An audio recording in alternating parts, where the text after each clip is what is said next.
Alors on est toujours à l'hôpital de Roubaix, on va toujours parler de la réécoute des personnes qui ont fait une tentative de suicide et avec l'infirmière psychiatrique qui va conduire ces entretiens. Qu'est-ce que vous allez tenter d'établir avec les personnes qui sont passées à l'acte?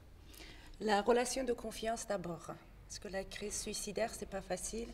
Donc les gens, dans un premier abord, ils n'ont pas envie de raconter leur histoire à n'importe qui. Donc d'abord, je dirais la relation de confiance qui doit s'établir avant tout. Alors vous ne vous présentez pas comme l'infirmière psychiatrique. Si, je me présente comme infirmière psychiatrique, bien sûr. Et Pourquoi je dois me cacher? Non, mais est-ce que ça fait un blocage? Est-ce que les gens se disent « Oh, je suis en psychiatrie », etc. On explique après la psychiatrie. Qu'est-ce qu'on y fait? On explique, justement, pour que les idées soient claires. Cette réécoute, elle va prendre quelle forme et pendant combien de temps? La réécoute, on écoute d'abord aux urgences et on réécoute ici dans le service de réécoute. C'est la prise en charge durant un mois, à raison de 1 à 2 fois par semaine. Qu'est-ce que vous allez faire? Vous allez faire parler les gens? Vous allez leur faire mettre des mots? Comment vous allez faire? Comment je vais faire? Ça, c'est une bonne question. Je vais faire justement avec les gens, avec leur histoire, avec leur souffrance. Je pense que quelqu'un qui vient aux urgences pour un tel acte ne doit pas lutter pour être compris.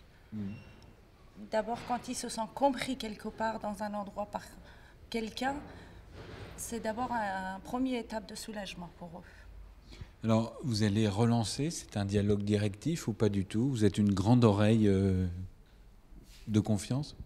Je ne dirige pas les gens, comme je vous ai dit tout à l'heure.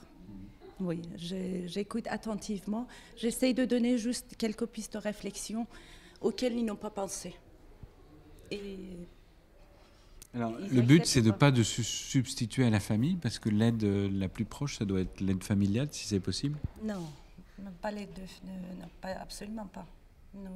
On a un autre rôle jouer un autre rôle auprès des personnes. Si vous le précisez, ce rôle, il est comment? Un rôle de tiers médiateur.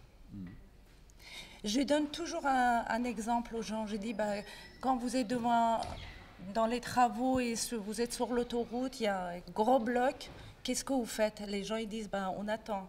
On attend 1 heure, 2 heures. Mais normalement, il y a soit une déviation, on prend la déviation et pour trouver le chemin suivant.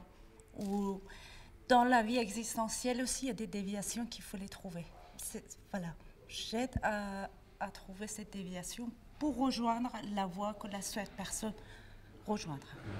Comment vous voyez que les gens évoluent et qu'ils ont moins de souffrance psychique? Ils le disent eux-mêmes. Évaluation, c'est avec eux-mêmes. Ils le disent. Il y en a avec qui vous restez dans le long terme en relation? Qu'est-ce que vous entendez long terme? 1 an, 2 ans?